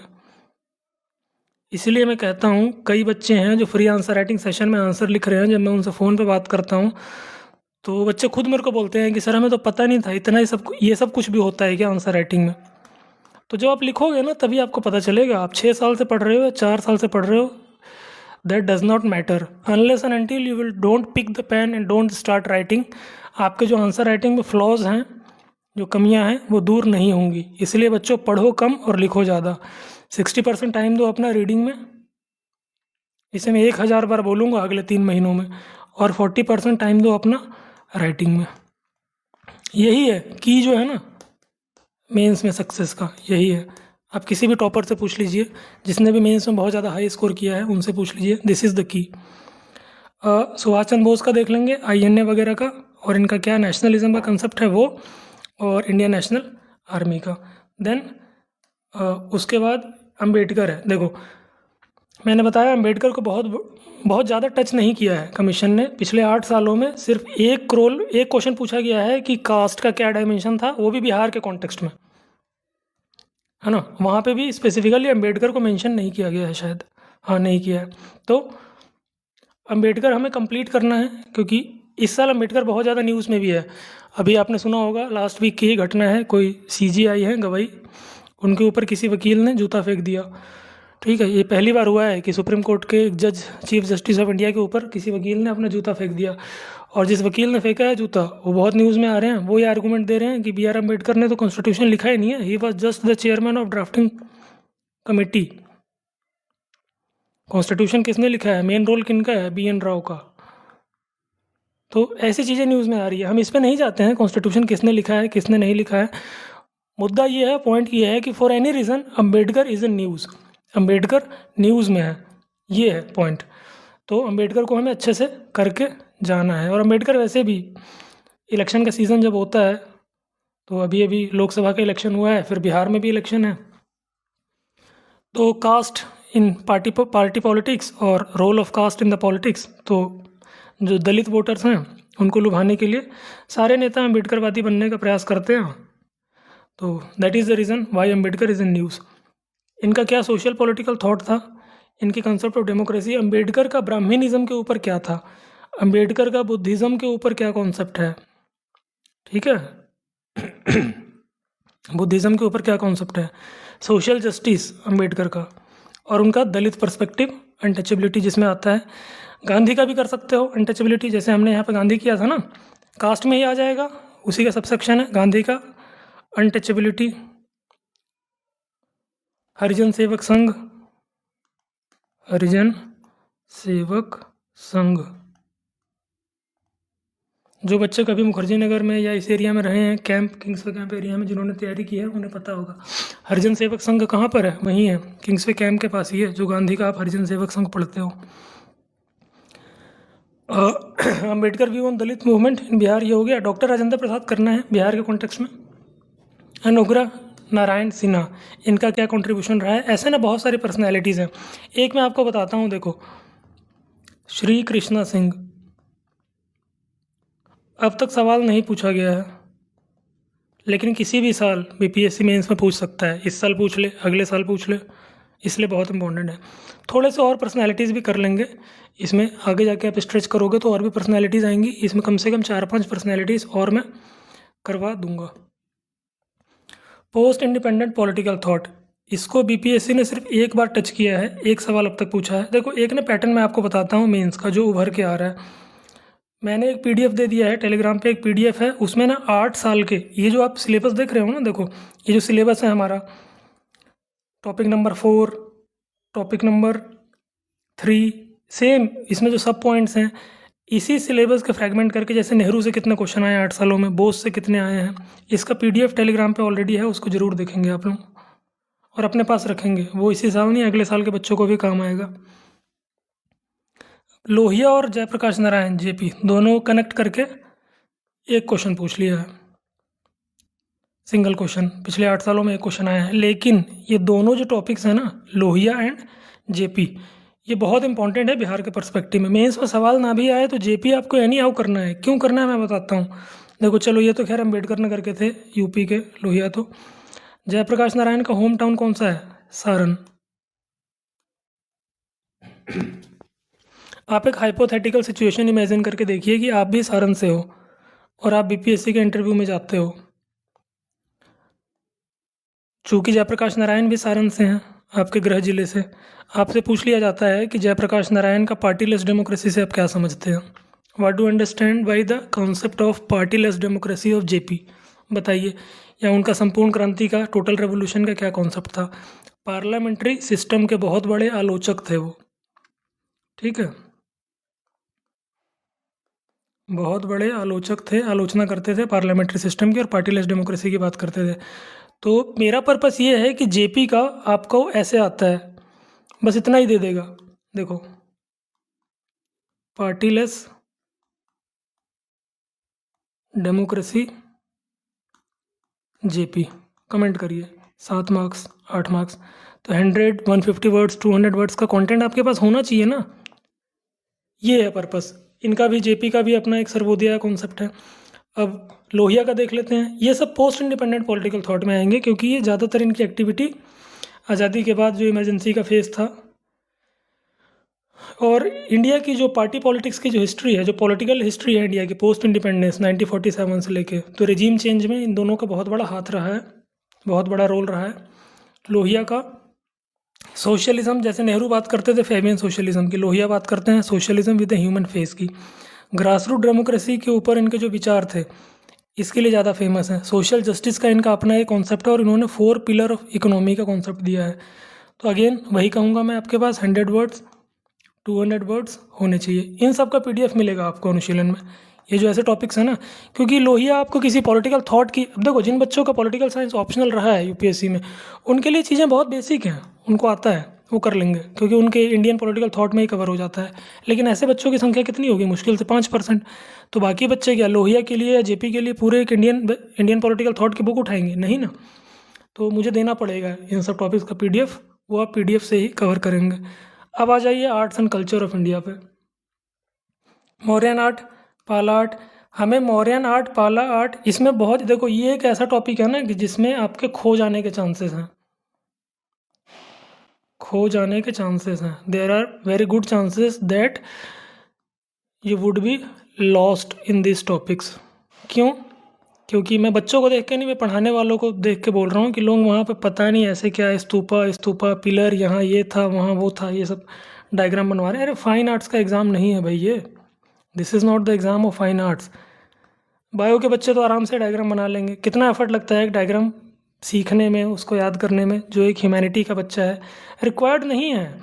क्यों आपको इतना स्तूपा का? और हाँ, कोई बेसिक सा आ रहा है क्वेश्चन, जैसे कि टेम्पल आर्किटेक्चर पे एक क्वेश्चन आया है, द्रविड़ा स्टाइल, नागरा स्टाइल, आपको डिफ्रेंशिएट करना है तो बहुत आसानी से बन जाता है। आप दिखा दीजिए कि ये गर्भगृह है, ये मंडप है, ऐसे करके आप दिखा सकते हो उसमें बेसिक चीज़ें। लेकिन बहुत ज़्यादा कॉम्प्लिकेटेड डायग्राम बनाने के लिए नहीं सीखना है, उससे बेटर ऑप्शन मैं आपको बता देता हूँ। कोई ऐसा क्वेश्चन आता है जिसमें आपको डायग्राम बनाने की आवश्यकता पड़ती है, मत बनाओ ना डायग्राम, ऐसा कोई ब्यूटीफुली, ठीक है, इस तरीके से ऐसा कुछ बना के आप लिख दो, ये एक तरीका हो सकता है, ठीक है। आप कोई ऐसा बना दीजिए, इधर करते हैं, कोई ऐसा डायग्राम बना दीजिए, ठीक है, इसमें आप शो कर दीजिए अलग अलग डायमेंशंस जहाँ पे आपको शो करने हैं।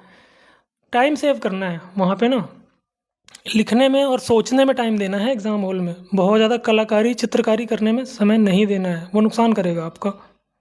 और ऐसा नहीं है कि उससे आपको एक्स्ट्रा मार्क्स मिल जाएंगे, कोई फ़र्क नहीं पड़ता।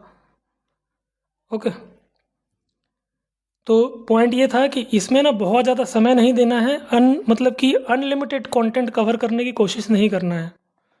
क्यों? क्योंकि इसका कोई दायरा नहीं है, आप जितना स्ट्रेच करोगे, ये जो टॉपिक है ना art and culture of India with special reference to Bihar, इसको मैं 1 साल में पढ़ा सकता हूँ। इसमें इतना कंटेंट आ जाता है, 1 साल इसके पूरा लगातार लेक्चर चलेगा, इतना बड़ा टॉपिक है। तो आपको क्या करना है, PYQ का जो दायरा बनता है वहाँ तक अपने आप को सीमित करके रखना है। बेसिक इन जनरलाइज देख लेंगे, चीफ कैरेक्टरिस्टिक्स क्या है मौर्यन आर्ट के और पाला आर्ट के, इन दोनों के वो देख लेंगे। फीचर्स क्या हैं मौर्यन आर्ट का और पाला आर्ट का, और Bihar centre of learning and Nalanda Vikramshila तो करना ही है, इसकी लीगेसी देख लेंगे। आर्ट एंड कल्चर कॉन्टेक्स्ट में बुद्धिज़्म को कनेक्ट करके कर लेंगे, ये इंपॉर्टेंट है। ठीक है, पटना कलम पेंटिंग का बेसिक्स एक पीडीएफ दे दूंगा, उस पीडीएफ से ज़्यादा कुछ करने की आवश्यकता नहीं है। कैसे बंगाल से पटना कलम बाहर से ही आया था ना, कैसे आया, क्यों आया, क्या उसके बेसिक फीचर्स हैं, कैसे विलुप्त हो रहा है, उसके संरक्षण की ज़रूरत है, ये भी एक डायमेंशन बनता है कि बिहार का जो फोक आर्ट है या फिर एंशियंट या मिडिवल टाइम्स से जो भी आर्ट के फीचर्स हैं जो चले आ रहे हैं, जो प्रैक्टिसेस हैं, वो कुछ भी हो सकता है। वो सॉन्ग से रिलेटेड हो सकता है, डांस से रिलेटेड हो सकता है। आर्ट एंड कल्चर यहाँ पे मेंशन कर दिया है ना, तो किसी साल आप एक्सपेक्ट करके जाओ कि आपको बिहार के जो फोक डांसेस हैं या फोक सॉन्ग्स हैं उससे रिलेटेड भी एक क्वेश्चन आ सकता है। तो आपके पास लिस्ट होनी चाहिए ऐसे बेसिक कि आप 4-5 डांस वहाँ मेंशन कर सको, 4-5 फोक सॉन्ग्स वहाँ मेंशन कर सको, फेस्टिवल्स जो लोकल हैं। ठीक है, उसमें आप झारखंड का भी मेंशन कर सकते हैं जब आप मेंशन करेंगे तो।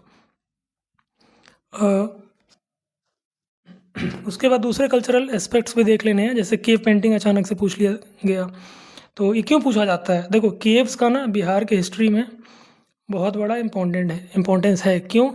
क्योंकि बुद्धिज़्म और जैनिज़्म दोनों की उत्पत्ति बिहार से हुई है। बोथ द रिलीजियंस इमर्ज्ड इन बिहार, और इन दोनों रिलीजियंस में केव्स का यानी कि गुफाओं का बहुत बड़ा योगदान है। एक एग्जांपल देके समझाता हूँ कि केव्स क्यों इंपॉर्टेंट हैं। जो बच्चे मगध रीजियन के हैं, पटना, गया, जहानाबाद इधर के आसपास के हैं, औरंगाबाद, अरवल, इन जिलों के जो हैं बच्चे, उनको पता होगा कि जहानाबाद डिस्ट्रिक्ट में, पहले गया डिस्ट्रिक्ट में आता था, एक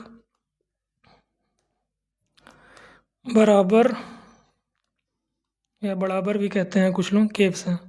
ठीक है, जो अभी पुरातत्व विभाग के संरक्षण में है। आर्कोलॉजिकल सर्वे ऑफ इंडिया एक स्टडी में है। ये कहाँ पर है? ये जहानाबाद डिस्ट्रिक्ट में है। ये this is in Jehanabad district. तो ये एंशियंट टाइम का केव है, और किसके लिए?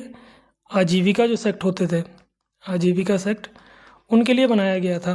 तो सिर्फ आजीविकाओं ने ही नहीं उसको इस्तेमाल किया, ऐसे बहुत सारे केव्स हैं जिनको बौद्ध लोगों ने भी किया इस्तेमाल। और ऑल इंडिया लेवल पे जैन धर्म से रिलेटेड भी ऐसे कई गुफाएं आपको मिल जाएगी जहाँ वो मेडिटेशन वगैरह करने के लिए जाते थे, रहते थे। तो कहने का मतलब ये है कि केव्स बहुत इंपॉर्टेंट है आपके लिए, तो केव्स को करना है। तो केव्स आती है तो केव पेंटिंग की भी बात आ जाती है। अब ईस्टर्न इंडिया देखो आ गया, तो इसमें आपका अगेन उड़ीसा, बंगाल, बिहार और आपका झारखंड। ठीक है, ये सारा कवर हो जाएगा। इसलिए मैं कहता हूँ कि हिस्ट्री जब भी ये पढ़ रहे हो, एंशियंट इंडिया या मिडवल इंडिया के कॉन्टेक्स्ट में पढ़ रहे हो या मॉडर्न इंडिया के कॉन्टेक्स्ट में पढ़ रहे हो, तो इसको एक यूनिट लेके चलना है, उड़ीसा, बंगाल, बिहार और झारखंड। खासकर अगर ब्रिटिशर्स के कॉन्टेक्स्ट में पढ़ रहे हो तो बहुत ज़्यादा ऐसा नहीं कि संभल में क्या हुआ था, कोरापुट में क्या हुआ था उड़ीसा में, वहाँ आप चले गए, या नोआखाली के दंगे पढ़ रहे हो बंगाल के। जो बिहार स्पेसिफिक है, बंगाल से कोई लॉ बना, उसका इम्पैक्ट बिहार के ऊपर भी आया, उड़ीसा में कोई लॉ बना या उड़ीसा या बिहार के लिए एक साथ बना, उसका इम्पैक्ट बिहार के लिए भी आया। ऐसी चीज़ों को कवर करना है। क्वेश्चन देख लेते हैं फटाफट। देखिए, ये मैं बता रहा था, सेम है। देखो, हमारा जो सेग्रीगेशन है ना टॉपिक का, वही है जो मैंने अभी आपको दिखाया, लेकिन इसमें हम क्या कर रहे हैं, 8 साल के PYQ। इसका PDF आप सभी से मेरी रिक्वेस्ट है, ज़रूर आप ले लेना टेलीग्राम से। इसका स्पेसिफिक PDF का ही लिंक मैं वीडियो के डिस्क्रिप्शन में डाल दूंगा।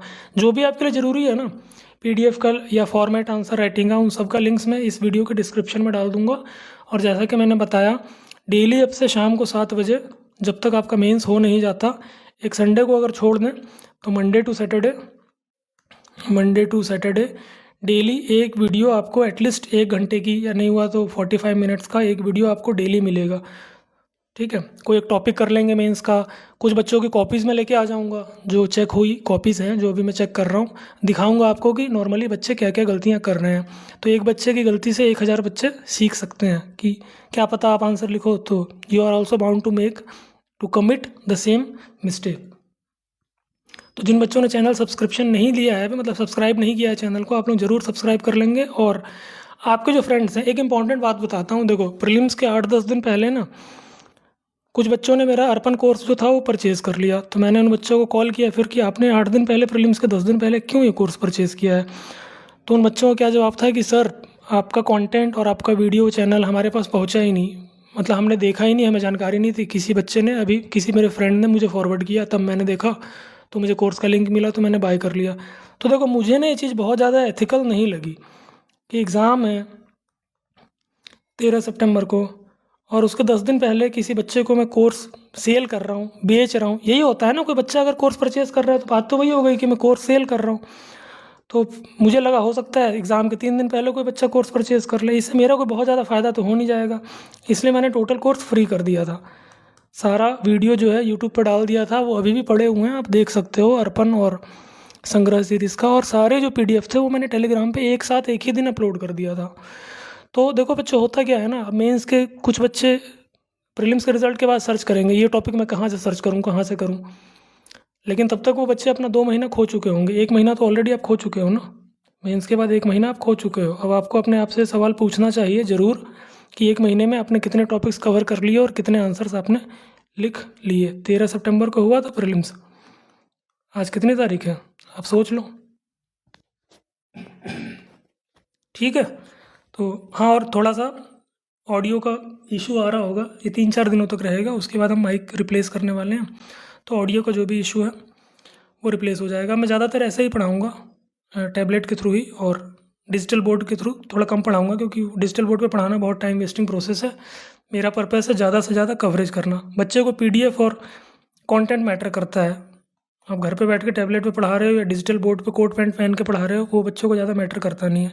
ठीक है, देखो, तो मेरी रिक्वेस्ट है आप सभी से, चैनल को सब्सक्राइब कर लेंगे और जो भी आपके फ्रेंड्स हैं ना उन तक फॉरवर्ड कर देंगे, एटलीस्ट PDF फॉरवर्ड कर दिया करो आप, खास करके जो इंग्लिश मीडियम के बच्चे हैं उनको।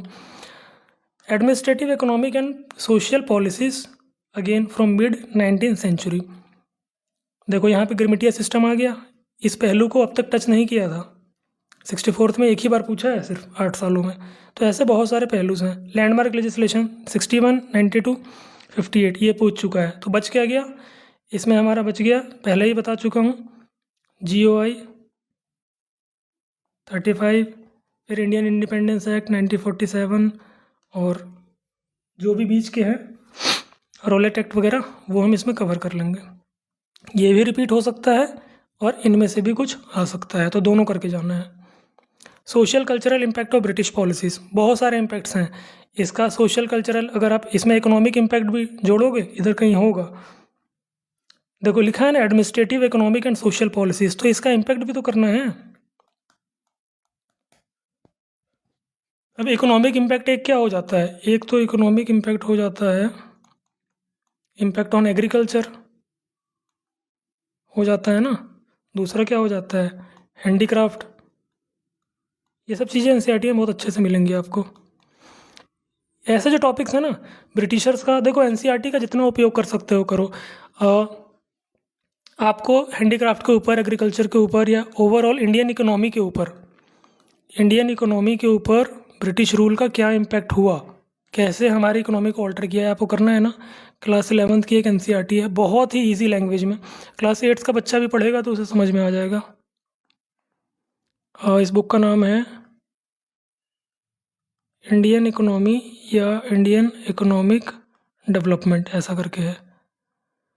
इसमें 11th क्लास की NCERT है इकोनॉमिक्स की। इसमें आपको सारा यहाँ से ब्रिटिशर्स के टाइम से लेके LPG तक, लिबरलाइजेशन, प्राइवेटाइजेशन, ग्लोबलाइजेशन, 1991-92 तक का सारी कहानी आपको मिलेगी। तो आप इससे भी नोट्स बना सकते हो, इसका PDF सब मिल जाएगा फ्री में आपको गूगल पे, NCERT की साइट पे पूरी बुक मिल जाएगी। पता ही होगा आप सबको, ये तो बताने की ज़रूरत नहीं है। NCERT e-बुक्स ये टाइप करना आप गूगल पे, NCERT की सारी किताबें मिल जाएंगी। फिर ये आ गया मॉडर्न वेस्टर्न एजुकेशन, आप देखते जाओ। 70वें में 38 मार्क्स, 69th में 38 मार्क्स, 68th में 38 मार्क्स, 67th में 38 मार्क्स, 65th में 38 मार्क्स, 63rd में 38 मार्क्स। तो अब बताने की ज़रूरत नहीं है कि हर साल एक सवाल आता है। अब मैं आपको क्या बता रहा हूँ, इस टॉपिक में हम देखते हैं कि कौन कौन से पहलू को, टॉपिक तो हमें पता है spread of western education in Bihar और मॉडर्न एजुकेशन इन बिहार, किस पहलू को टच किया है और कौन से पहलू अभी तक टच नहीं किया है, वो देखते हैं। देखो एक्सपांशन पूछ रहा है, straightforward question. Development of modern education, इसमें western education, modern education and its impact, straightforward question. Growth of colonial technical education, क्यों, क्योंकि सिलेबस में ब्रैकेट में लिखा हुआ है with special reference to technical education, ये पूछ लिया। अगेन वही वेस्टर्न एंड टेक्निकल, इसको कंबाइन कर दिया गया है। Spread of western education, development of, अभी तक सिर्फ एक ही पहलू से सवाल पूछा है और इसको अगर इंक्लूड कर लें तो 2 एस्पेक्ट, और इसके बहुत सारे एस्पेक्ट अभी और बचते हैं। एक एस्पेक्ट ये बचता है कि how the introduction of western education disrupted और destroyed the centuries old education system of India. जो हमारा पहले जो था, जैसे चतुष्पति होते थे, पाठशाला होते थे, फिर मदरसास मिडवल टाइम्स में, तो वो जो सिस्टम चला आ रहा है कैसे उसको डिस्ट्रॉय किया है, इसके पीडीएफ में आप पढ़ना, पूरी हिस्ट्री मैंने दी है। एजुकेशन एंशियन इंडिया से ही इंक्लूड करके मॉडर्न तक हम आए हैं। और एक चीज़ हमेशा ध्यान रखोगे, कभी भी इस टॉपिक पे आंसर लिखोगे ना, भले यही क्वेश्चन एज इट इज़ पूछ दिया जाए, कभी भी 38 मार्क्स के इस क्वेश्चन पे आंसर लिखोगे, स्टार्टिंग में हमेशा 3-4 लाइन एंशियंट और 3-4 लाइन मिडवल का जरूर दे देना है, उसके बाद आना है मॉडर्न पे। कवरेज बढ़ाओ थोड़ा सा। अगेन क्या कहता हूँ मैं कि 38 मार्क्स का जो क्वेश्चन है दैट इज़ बेसिकली हाफ एसे, है ना, दैट इज़ बेसिकली हाफ एसे, वो आधा एसे है। एसे आप 100 मार्क्स का लिखते हो, ये 38 मार्क्स का है, तो डिस्क्रिप्टिव होने का पूरा स्कोप है। आप कभी भी इस टॉपिक पे आंसर लिखोगे तो 2-3 लाइन एंशियंट का क्या सिस्टम था एजुकेशन का और मिडवल का जरूर देंगे, उसके बाद आगे बढ़ेंगे। 8 साल में सिर्फ एक सवाल आया है तो पीएचडी करने नहीं बैठेंगे इस टॉपिक पे। रिवॉल्ट ऑफ 1857, 1857 क्रांति यूपीएससी के लिए बहुत इंपॉर्टेंट है। बीपीएससी ने 8 साल में सिर्फ एक सवाल पूछा है, वो भी 65th में। गैप हो गया है काफ़ी, हो सकता है इस साल पूछ ले 71st में। संथाल देखो, संथाल, बिरसा मुंडा, संथाल लगभग हर दूसरे साल आ रहे हैं। तो इसके मैं ये नहीं बता रहा हूँ कवर करना है, ये तो हर बच्चे को पता है। ऐसे टॉपिक्स को क्या करना है, मल्टीपल डायमेंशंस कवर करने हैं, मल्टीपल डायमेंशंस कवर करने हैं, जितने ज़्यादा से ज़्यादा पहलू कवर कर सकते हो। और एक चीज़ के लिए सचेत रहेंगे, प्रीलिम्स में इस साल जितना एक्सपेरिमेंटेशन किया है कमीशन ने, और जितना कि न्यू एरियाज़ को एक्सप्लोर किया है, न्यू एरियाज़ को एक्सप्लोर किया है, आप सोच के देखो अगर मेंस में इसका 20% भी वो कर दें रिफॉर्म, तो फिर क्या होगा। फिर अब 1 साल और तैयारी करोगे नेक्स्ट ईयर मेंस की, नहीं ना। इसलिए मैं कह रहा हूँ कि मल्टीपल डायमेंशंस करके जाने हैं, और जो मेंस की प्रिपरेशन करते हो तो दिमाग हमेशा अपना ओपन रखना है। बिल्कुल जो पिछले 5-6 सालों से चला आ रहा है, अरे बिहार तो यही पूछता है, बिहार तो यही पूछता है, बिहार कुछ भी करता है भैया। पिछले साल के पेपर में आपने देखा बिहार ने क्या किया, ग्रुप डी तक पहुँचा दिया। और इस साल देखा क्या किया, यूपीएससी को भी फेल कर दिया। एटलीस्ट कुछ क्वेश्चंस में तो फेल कर ही दिया यूपीएससी को। कुछ क्वेश्चन ऐसे थे, इतने ज़्यादा अप्लाइड थे, और करंट के कुछ क्वेश्चन ऐसे थे जो इसीलिए फ्रेम किए गए थे कि बच्चा इसे पढ़े और प्रेम पूर्वक इसको छोड़ दे और छोड़ के घर आ जाए, अटेम्प्ट करने की कोशिश ना करे। और अगर अटेम्प्ट करे तो हम उसे प्रेम पूर्वक निगेटिव मार्किंग दे दें, समझे। तो ये एक विंडो इसका खुला रखेंगे कि अगर 20% भी एक्सपेरिमेंटेशन कर देता है ना मेंस में, तो काफ़ी बच्चों का मेंस ख़राब हो जाएगा। Freedom struggle in India, emergence जो कि मेंशन है सिलेबस में, इवोल्यूशन ये भी वही है, emergence and evolution is the same thing. Factors कौन से रिस्पॉन्सिबल थे, तीनों एक ही क्वेश्चन है, अलग अलग शब्दों में पूछा गया है। कंट्रीब्यूशन मॉडरेट फेस का, तो एक्सट्रीमिस्ट फेस का एक क्वेश्चन यही बन जाता है, एक्सट्रीमिस्ट फेस का कंट्रीब्यूशन भी देखना है। अगेन रिपीटेड क्वेश्चन, ये भी एक कोर टॉपिक है, एनसीईआरटी से भी हो सकता है, वैसे मैं इसका पीडीएफ दूंगा। Major movement with special reference to Bihar, देखिए सिलेबस में क्विट इंडिया मूवमेंट मेंशन है, non cooperation, civil disobedience, swadeshi mention नहीं है। उसका फ़र्क देखिए, क्विट इंडिया 70th में, क्विट इंडिया 66th में, क्विट इंडिया 67th में, और फिर ये नया ऐड किया है 65th में, दलित मूवमेंट। आपको 8 साल का मैंने एनालिसिस दे दिया है, लेकिन 63rd और 64th पे ज़्यादा दिमाग नहीं लगाएंगे आप लोग। अभी जो रिसेंट का है ना 70th, 69th, 68th और 67th, इनके क्वेश्चंस पे ज़्यादा ध्यान देंगे। गांधीयन मूवमेंट, देखो इसी की बात मैं कर रहा था, यहाँ क्या लिखा है, चंपारण इंडिगो मूवमेंट। इसी पेपर में एक और क्वेश्चन आपको मिलेगा, इंडिगो मूवमेंट। अगर ऐसा मिल जाए तो आप क्या करोगे, यहाँ पे चंपारण नहीं लिख के आ जाना है, इस चीज़ का बिल्कुल ध्यान देंगे। चंपारण अगेन 69th में, फिर चंपारण 67th में, चंपारण चंपारण, तो ये तो करना ही है, चंपारण अच्छे से करना है। जो मोटी वाली विपिन चंद्रा आती है ना, अगर आप में से किसी के पास है, जो पेंगुइन पब्लिकेशन की आती है, पेंगुइन वाली जो आती है ना, अगर किसी के पास है तो उससे ये टॉपिक बहुत अच्छे से कवर हो जाएगा। चंपारण सत्याग्रह। पीजेंट मूवमेंट स्वामी सहजानंद एक ही बार पूछा गया है, और देखो इंडिगो रिवोल्ट, ये ठीक है। अब हाँ, ये तो चंपारण इंडिगो था ना, ये इंडिगो है, ये इंडिगो हमारे पीजेंट मूवमेंट में आ जाएगा, चंपारण हमारा बिहार स्पेसिफिक मूवमेंट में आ जाएगा। वर्किंग क्लास मूवमेंट एक ही बार पूछा है, तो ऐसे भी पूछ सकता है कि जो अर्बन वीमेन थे, जो शहरी महिलाएं थी, उनका क्या योगदान था इन जनरल फ्रीडम स्ट्रगल में। ऐसा भी पूछा जा सकता है, role of women in freedom struggle in context of Bihar, ये एक पूछा जा सकता है। रोल ऑफ स्टूडेंट्स पूछा जा सकता है। एक एक आंसर लिख लोगे ना इन सारे टॉपिक्स के, तो कॉन्फिडेंस आ जाएगा आपको। की पर्सनैलिटीज़, गांधी के सोशल कल्चरल थॉट्स देखिए पूछा गया है 63rd में। कास्ट और रिलीजन के ऊपर इनका, मैंने क्या कहा था, पर्सनैलिटीज़ में हम इनके थॉट्स की बात करेंगे। गांधी ने चंपारण में क्या किया, खेड़ा में क्या किया, अहमदाबाद में क्या किया, बरदौली में क्या किया, वो सब चीज़ें हम डिस्कस यहाँ पे नहीं करेंगे। Critically analyse the factor responsible for emergence of Gandhi as eminent nationalist leader. Constructive work of Mahatma Gandhi, तो 38 मार्क्स का है। इसमें अच्छे मार्क्स किस बच्चे को मिले होंगे, देखो 70th मेंस है, इसमें अच्छे मार्क्स उससे मिले होंगे ना कि गांधी ने अफ्रीका से ही जो कंस्ट्रक्टिव वर्क स्टार्ट किया, फिर आइडिया उनके वहीं पे डेवलप हुए अफ्रीका में ही, कि कंस्ट्रक्टिव वर्क से पब्लिक को जोड़ा जा सकता है, अलग अलग कास्ट के लोगों को एक पर्पस के लिए जोड़ा जा सकता है। वहीं से उनके आइडियाज़ डेवलप हुए।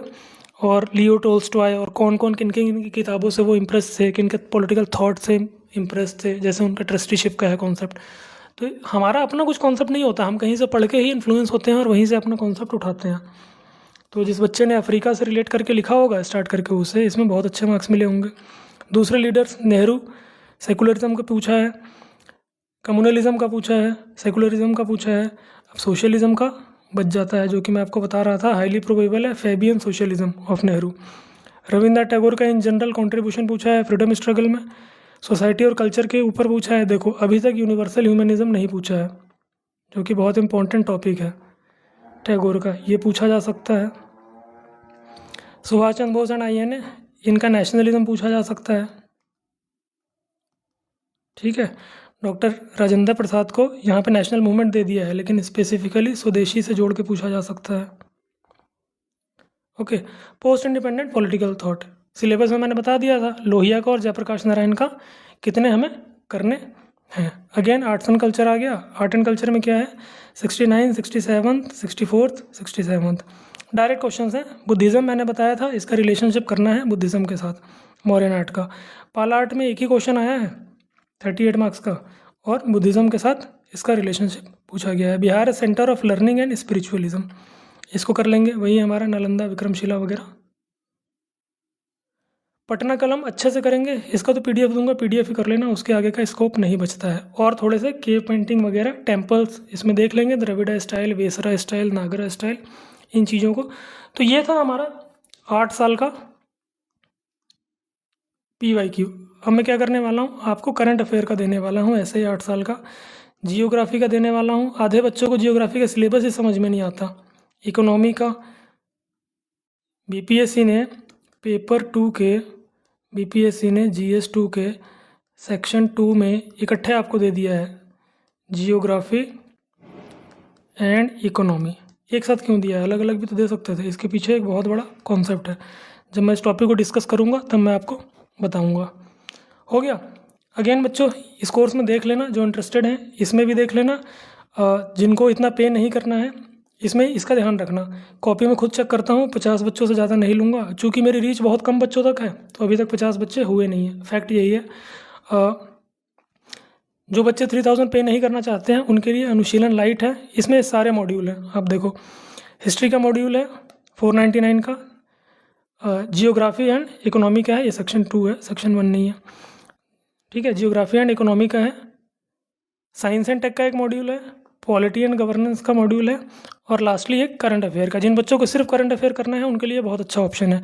7 टेस्ट होंगे इसमें 114 नंबर के, PDFs मिल जाएंगे ऑलमोस्ट सारे टॉपिक्स के, और जो भी इंपॉर्टेंट टॉपिक्स हैं इसके वीडियोस, इसके कुछ वीडियोस तो मैं यूट्यूब पे भी डालूंगा। ये है अनुशीलन लाइट, जिसमें कि 1 और ये 4, 5 मॉड्यूल्स हैं टोटल।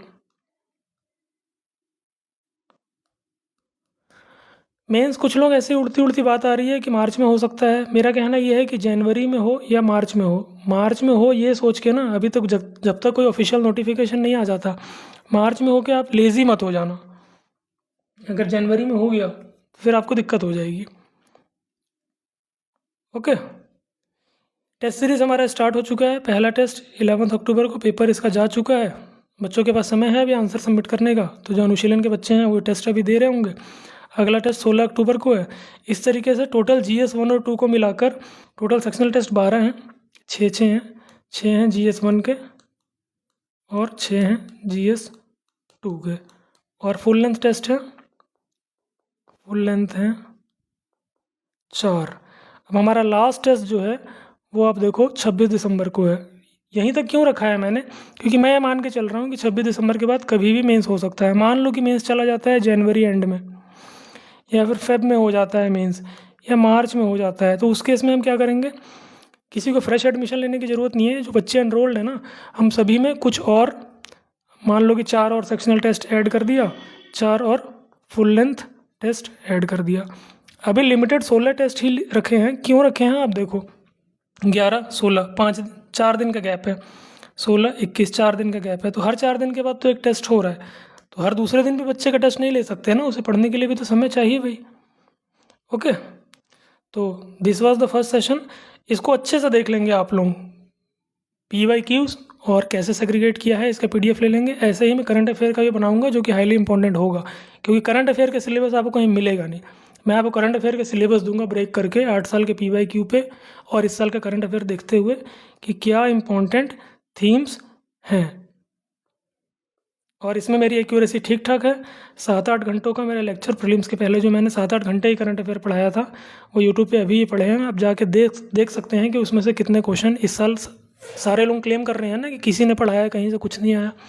तो आप जाके एक बार देखना मेरी जो 7-8 आवर्स के लेक्चर्स हैं, उसमें से कहाँ से कितने क्वेश्चन आए हैं मुझे याद नहीं है। ये बच्चे जो आंसर लिख के भेज रहे हैं ना, वो मेल में अटैच करके भेजते हैं कि सर आपने ये पढ़ाया था, ये क्वेश्चन आया था। तो थोड़ा सा मैं प्रेडिक्ट कर लेता हूँ, स्पेशली करंट अफेयर में। तो जिन बच्चों को किसी कोर्स में इंटरेस्टेड नहीं है, आपसे मैं ज़रूर रिक्वेस्ट करूँगा कि फ्री आंसर राइटिंग कुछ तो ज़रूर लिख के भेजिए और गेट इट इवेलुएटेड। ठीक है, नेक्स्ट सेशन में मिलते हैं। Have a good day.